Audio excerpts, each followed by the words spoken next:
Tras el alza de impuestos salitreros y el anuncio de la confiscación y remate de los bienes de la principal compañía salitrera chilena situada en Antofagasta, el gobierno de Chile decide actuar en defensa de sus compatriotas en esa ciudad, debido a que Bolivia estaba incumpliendo el Tratado de 1874 al impulsar tales acciones.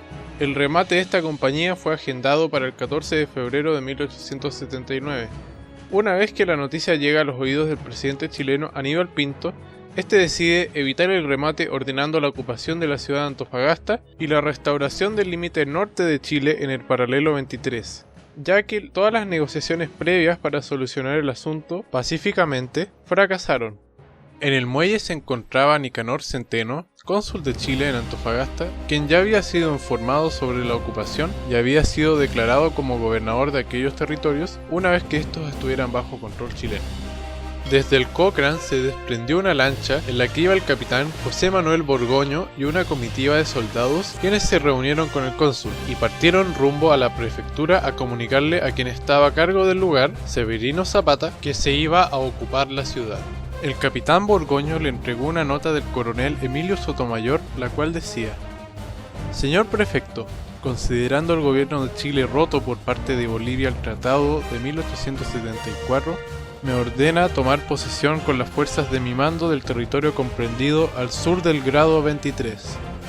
A fin de evitar todo accidente desgraciado, espero que usted tomará todas las medidas necesarias para que nuestra posesión sea pacífica, contando usted con todas las garantías necesarias como asimismo sus connacionales. Dios guarde usted. Emilio Sotomayor, comandante de las Fuerzas Expedicionarias de Chile». Una vez entregado el mensaje, el capitán José Manuel Borgoño regresa al Cochrane para iniciar el desembarco. Alrededor de 250 hombres toman el control de Antofagasta, en donde no se encuentra resistencia y son recibidos por una multitud de chilenos quienes celebran su llegada. Recordemos que la mayoría de los habitantes de la ciudad eran chilenos. Mientras se producía el desembarco, algunos soldados del segundo de línea transbordaron a la corbeta O'Higgins y al acorazado Blanco Encalada. El plan era que mientras el Cochrane protegía el desembarco chileno en Antofagasta, la O'Higgins debería tomar posesión de Mejillones, mientras que el Blanco Encalada bloquearía los puertos de Tocopilla y Cobija. El capitán chileno recibe la respuesta de Severino Zapata, la cual decía: «Mandado por mi gobierno a ocupar la prefectura del departamento, solo podré salir de él por la fuerza. Puede usted emplear esta, que encontrará ciudadanos desarmados, pero dispuestos al sacrificio y al martirio. No hay fuerzas con que poder contrarrestar a los 3 vapores blindados chilenos, pero no abandonaremos este puerto sino cuando se consume la invasión armada». Sin embargo, las tropas chilenas no tenían órdenes de usar la fuerza, ya que la toma de la ciudad debía ser pacífica, y además se le debían dar todas las facilidades para retirarse a las autoridades bolivianas. Esto se le hizo saber al prefecto boliviano y además se le informó que su guarnición de 40 hombres debía entregar las armas. Una vez tomada la ciudad, José Manuel Borgoño manda al capitán Francisco Carvalho junto a 70 artilleros a El Salar del Carmen y a Caracoles, previendo un contraataque boliviano desde Calama. El mismo día se crearon 4 batallones de 600 hombres cada uno en las localidades de Antofagasta, Carmen Alto y Caracoles. Se construyó una línea de telégrafo desde Valparaíso a Antofagasta y otra desde esta última a Caracoles. Cornelio Saavedra fue nombrado jefe militar de la ocupación. Mientras todo esto pasaba, se le permitió al ex prefecto boliviano Severino Zapata y su guarnición quedarse en la prefectura desarmados hasta el día 16 de febrero, día en el cual se embarcaron hacia el Perú a bordo del barco a vapor llamado Amazonas. El señor Zapata se bajó del barco en Tocopilla y partió rumbo a Calama para preparar la defensa de ese pueblo. Existen 2 versiones sobre cuándo llegó la noticia a La Paz. Una sería que llegó el 20 de febrero pero fue ocultada por el presidente Hilarión Daza para no arruinar el carnaval que se celebraría pronto. Y la otra versión es que llegó el 25 de febrero y fue comunicada lo antes posible por el mensajero indígena Gregorio Koike. Hasta ese momento todavía existía la opción de resolver pacíficamente el conflicto. Chile respetó el paralelo 23 como el límite norte y Caracoles como el límite este, dejando a Bolivia con el litoral entre el paralelo y el límite con Perú.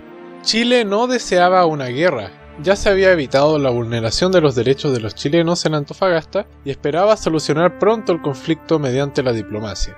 Una vez que llegó la noticia de la ocupación a Perú, el gobierno de este país destinó a José Antonio de la Valle a ser el mediador del conflicto. Cuando este llega a Chile y se reúne con el presidente Aníbal Pinto, pone como condición del arbitraje peruano el retiro de las tropas chilenas de Antofagasta, algo que es rechazado por Chile. En medio de las negociaciones, el día 1 de marzo, Bolivia declara la guerra a Chile. Esta declaración, hecha por un país sin naves de guerra, un ejército con armas anticuadas y territorios lejanos y de difícil acceso, tenía como principal objetivo impedir a Chile la compra de armas en el exterior debido a las leyes de neutralidad y para presionar a Perú de que tome partido por Bolivia. El día 18 de marzo se conoce en Chile la declaración de guerra de Bolivia, algo que cambia por completo las negociaciones con Perú. El gobierno de Chile le pide a Perú una declaración de neutralidad, sin embargo, esto no es posible debido al Tratado Defensivo entre Perú y Bolivia, firmado en 1873. Lavalle dice desconocer la existencia del tratado, algo que contradice a la opinión pública de ambos países. En Chile se cree que se envió a Lavalle solo para ganar tiempo y no es mirado con buenos ojos por los civiles. Mientras tanto, los países hacían preparativos bélicos. Chile envió buques al norte y aumentó sus tropas, mientras que Perú reforzó Tarapacá. Sotomayor y Saavedra estuvieron de acuerdo en ocupar más allá del paralelo 23, lo cual fue aprobado por el presidente. El 21 de marzo se ocupó Cobija y el 22 Tocopilla. Mientras tanto partían desde Caracoles las tropas chilenas formadas por el coronel Emilio Sotomayor, las cuales estaban al mando del comandante Eleuterio Ramírez. El 23 de marzo a las 2:30 am, las tropas llegan al pueblo de Calama. Esta vez los bolivianos decidieron combatir. Días antes, estos últimos rompen todos los puentes que dan acceso a Calama. En el ala derecha se encontraba una compañía del batallón cuarto de línea. El capitán José San Martín con 24 cazadores de descubierta al mando del alférez Juan Dios Quesada y una pieza de artillería. En el centro, la primera y segunda compañía del segundo de línea al mando del teniente coronel Bartolomé Vivar con 25 cazadores. En la izquierda, una compañía del segundo de línea con una pieza de artillería y el grueso de los cazadores al mando del sargento mayor Rafael Vargas.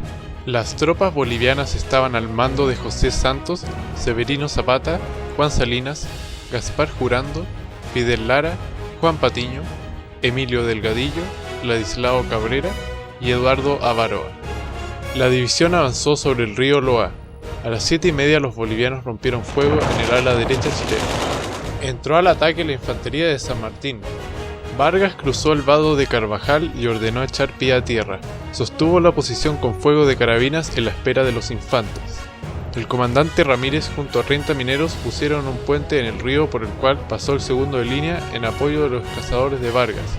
Posteriormente Vivar cruzó el río sosteniendo por la derecha al cuarto de línea y a la izquierda al segundo de línea. El comandante Ramírez, quien se encontraba en el ala izquierda, ordenó fuego en el avance una vez que vio a las tropas del lado derecho. Las tropas de Ladislao Cabrera se retiran a Chiu Chiu. A las 9:30 termina el combate y Ramírez tomó el mando del lugar como comandante de armas. El 26 de marzo, las tropas chilenas ocupan Chiu Chiu y Quillagua, sin combate alguno. En el vado de Topáter muere Eduardo Avaroa, quien era oriundo de San Pedro de Atacama y hoy es recordado como un héroe en Bolivia. Mientras tanto, en Santiago, el presidente Pinto comunicó a Lavalle que al representante de Chile en Perú le había sido confirmado por parte del presidente de ese país que existía un tratado secreto. Tras esa noticia, Lavalle dio por terminada su misión en Chile. Una vez que se confirmó que Perú no sería neutral, Chile declara la guerra a ambos países el 5 de abril.